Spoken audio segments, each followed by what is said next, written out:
Welcome back to part 2 of my board review and comparison series where I get out on the carved Imperator 7, the Lieuwe Falcon, and the Duotone Jaime SLS. Then give my summary of all the boards tested and rank them in order of my preferences. If you missed part 1, I would suggest watching that first, as I will no doubt be referencing it a lot. As always, please like, comment, and subscribe, and follow me on Instagram as usual for the up-to-date content of what I'll be reviewing next. Now, on to the boards. From here, we are now getting into the serious stuff with the next few boards, starting with the carved Imperator 7. I have flirted with wanting to try this board for years now, not just because I've been told so many times how awesome it is from other riders I know, but because it has the highest price tag to get hold of one in New Zealand. I also love that this brand has been working on the same board for over 20 years, if I'm not mistaken, despite it only being the 7th edition. So I imagine that's just slowly tweaking and improving on the same ideal design, and their passion for it shows. Luckily for me, I was able to test it because another friend of mine brought one in from overseas and was kind enough to let me have a blast on it for one of the days I was doing the filming of the Ozone Vortex. So I really got a tasty 25 to 30 knots for the only session I used it. Right away, this board is noticeably lighter than most and very quick through the water, probably the fastest I tested, which also makes it a little bit more challenging to control. When you are first getting used to its shape, you really have to keep your focus on your balance and edging if the wind is up, as it can get away from you if you're not paying close attention. Its ability to accelerate is fabulous for getting your speed up in limited spaces, and even though it felt like a far more challenging ride than some of the other boards, particularly than my Atmos, I did really enjoy the feeling and felt like I was getting quite comfortable on it by the end of my 45-minute session. It has the most unique base of any of the boards in that it looks so sleek and minimal, except for its single spine down the center, that from a layman's perspective, looking at it, you would think to yourself, how the hell do you get any grip? But that's when I at least realized, just like the Atmos, the feel and stability you often get from a board is so much more about the overall design, the shape of the base, the outline curve, its edges, that you don't necessarily need large obvious channels to get grip or top level performance. As I mentioned before, you do have to be pretty dialed in when you're riding this board, and the sleek nature of it makes it one of the more challenging ones, I would say, to ride. But with that perhaps comes the most potential as well. My friends in particular, who are used to boards with more pronounced rails and deeper channels on the base, seem to find it even less forgiving for both landings and in shop. But as I mentioned, I actually felt a bit more dialed into it rather quickly compared to some of the boards I tested. As you might expect, there were other boards coming up where we had the opposite experience, which I think comes down to riding style and general positioning and placement in terms of balance over the board while we're riding. I was riding the same model bindings and straps as with the Fusion and had similar issues with them, however, unfortunately. I also was unable to test this board in lighter winds, so I can't say how well it would be good for riding upwind, but given how quick it moves, I would say it would be a pretty good option. And with how light the board is, if the straps fit you well, it's also a great option for board offs, of course. Overall, everything about this board just screams quality, from the build to the durability despite its light weight, to the look, and of course performance. This was certainly one of the boards I would have really liked to ride a lot more, albeit with my own straps, and if it wasn't for being so much more expensive for me to get one, it would be one of the few I'd consider buying for myself if I was ever going to move away from my Atmos. And next up, we have a new possible star in the making for me with the Lieuwe Falcon, which I did manage to ride a couple of times, but was mainly filming from a session where I was also borrowing an 8-meter Fly Surfer Era, a super underrated kite that I reviewed at the start of the year. That is a must-try if you're into bigger, and you can get your hands on one to demo. I was riding the Falcon in a 137 size, and given this board is from a company that only makes boards, I was hoping for something special. Special with it being the board of choice for the SpaceX crew and the former official board of the Big Air Kite League. I was once again riding a taller but lighter Friends board here, so the size of the board was ideal for me in Big Air, but the stance was set up a bit wider than I would prefer. That said, even with my somewhat awkward sumo squat stance, I did feel comfortable on this board right away. This is another really light board, much like the Carved, that is super slick and quick through the water. It has a slight channel through the middle of the board, but then a fairly clean heel shape with less aggressive channels around it. After my experiences with some of the other boards, I'd started to think I'd struggle on any of the boards with significant channels, but I found this combination right on the money for me with this board. This board feels smooth and fast through the water, while also being one of the easier for me to get on comfortably right away and feel like I was in control, particularly at speed. I never really found myself catching any significant edges, even with the wider stance that threw off my balance a little bit. I found after I had been struggling to get the hang of some of the gear on the first session, I was pretty stoked when I tried this board and felt pretty comfortable right away. This was another board with 45 sized fins, which I do also think helped me with the overall adjusting. They just seem fairly well balanced for me. The bindings and straps fit comfortably as well, thankfully, even though my friend who owns the board has very narrow feet. We just had to adjust them a little bit on the beach. So it does say something positive about their design, that we could just swap back and forth without too much hassle and just loosening the Velcro. Overall, the board certainly lives up to the hype online, and I could definitely see it being one of the boards I swapped to in the future. Potentially not quite as much control for me as my Atmos, although probably the second easiest to control overall, and a little extra speed was quite nice. And finally, our last board, and by far the most requested and raved about board that I just had to review and compare, that I get messages about all the time and comments on my YouTube, but also one of the ones I was certainly looking the most forward to trying, the Duotone Jaime SLS. So I feel first off I need to mention that this board was also a 139 by 42 size, and as I mentioned earlier, I discovered after a few sessions on it that compared to most of the others, particularly the Atmos I'm used to at 138, due to its particular shape, potentially the significant outline curve and its width, it tends to ride a little bit larger for its equivalent size to what I'm used to. So that definitely didn't translate very well for me on my first session in particular, where I was riding in much stronger winds.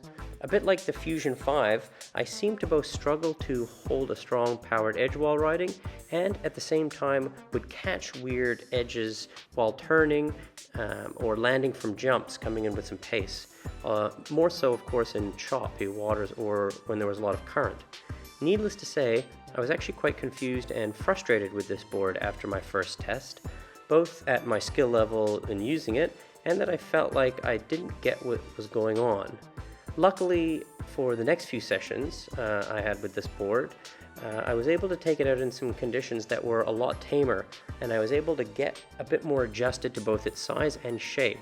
So this board really does shine in the lighter to mid-level winds, even if you are not so used to the style of riding it seems to benefit from, which I personally found seemed to be a little bit more heavy on the rear leg with a more tail-heavy stance for the most part, possibly due to obviously the size increase.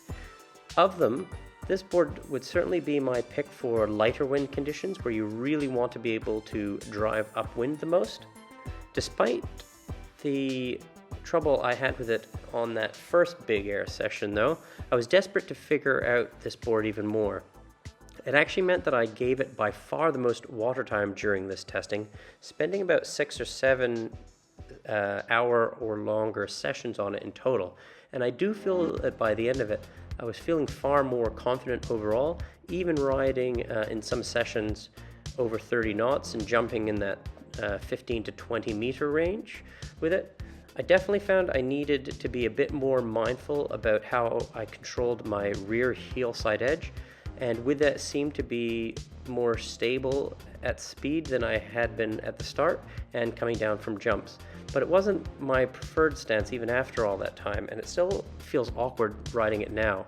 I really think I would have had a little more fun with this board in the stronger conditions if I was on a 136, which probably is more comparable feel to my 138 Atmos. It is the next size down as well from this 139, despite my size obviously being quite a larger, heavier rider. But we don't have Duotone in here in New Zealand, so it's just so hard for me to get hold of gear, especially if I'm trying to try multiple sizes. So that's also why I haven't been able to test many other Duotone kites, despite there being so many options on the market. Looking at the graphics, the base, and the edges around the board, there is just a heck of a lot going on in terms of the design, and I have to admit, it does make me wonder how much of it is actually for increased performance based on rider feedback, and how much of it is there to add to the marketability of the product. Knowing as little as I do about design, I certainly couldn't tell you. Whatever the case, I have to say, although the graphics might not be my cup of tea, the actual overall design and shape does look very cool, like nothing else I rode. It is also the easiest board to find in the surf, particularly in stormy days. Occasions where darker boards are quite easy to get lost in the surf when you come off them, so I really like this overall feature. The board is also quite fast through the water, although I would probably put it just behind the Imperator and Falcon, while also being quite stiff as well. Probably the most similar feel in this regard to the Atmos, which I tend to like because of my size and familiarity. The bindings and straps are also probably the most comfortable overall of the ones tested, with an added option all over the place, but in particular in the ability to adjust the width of the straps around the feet, which of course with my feet I love.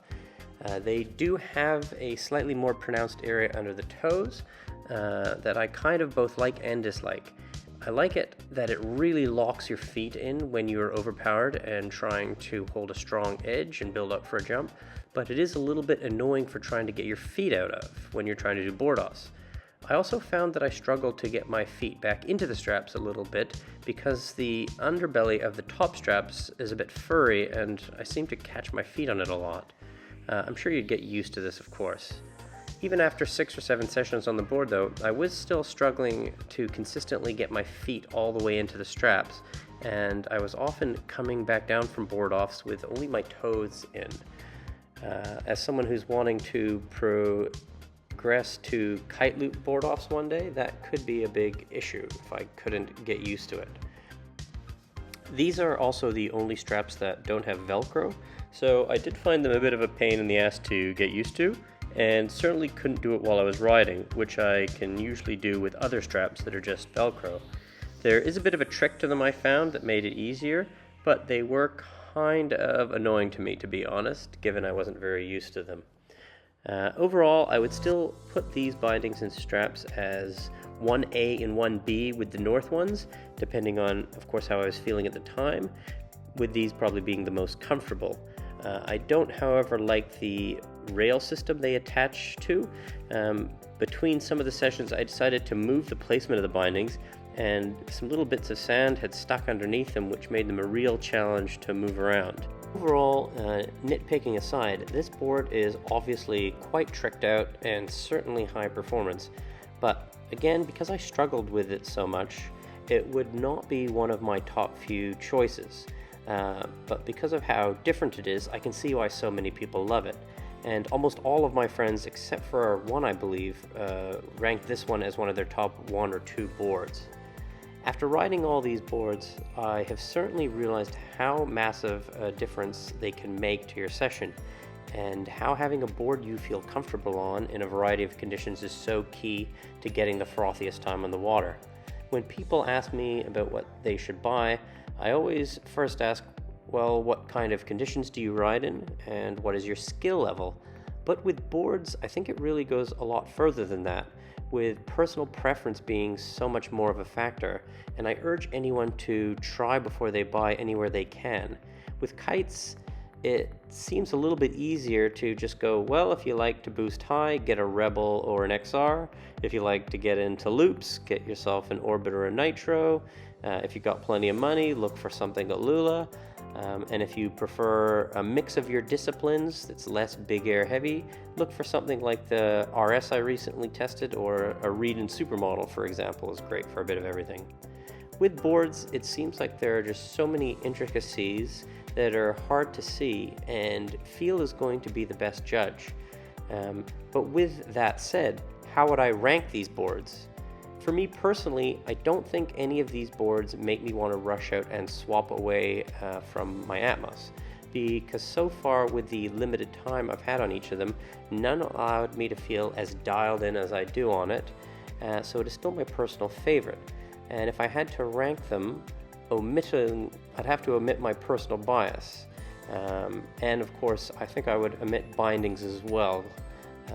As I mentioned, some of them just don't fit my feet very well, so it's a bit hard to say they aren't as good as other ones.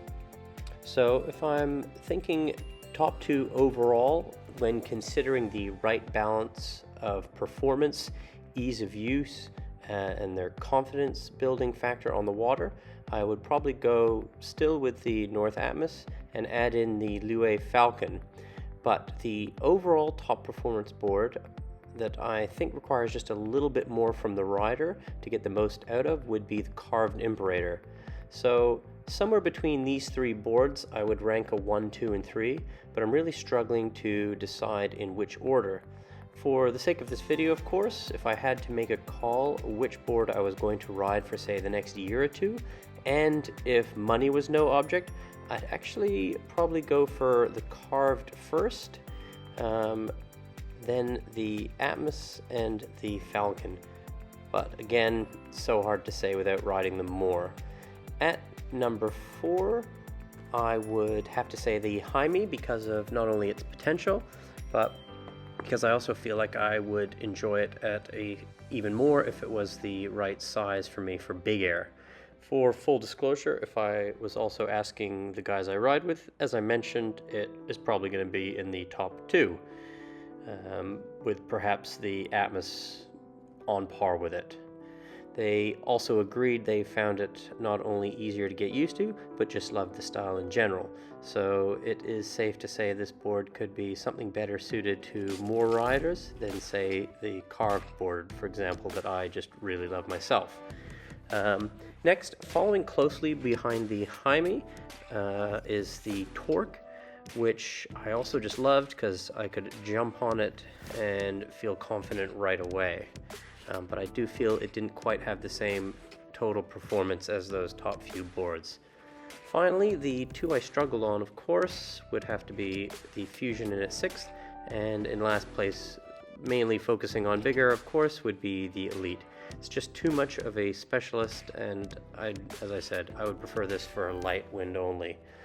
If you have somehow made it this far, bless you, and as always, please like and subscribe, follow me on Instagram for more content coming soon, and fire a comment below about your board, your boards of choice, what you think about the board you ride, and which ones, if I do this again, I should include. Until next time, goodbye.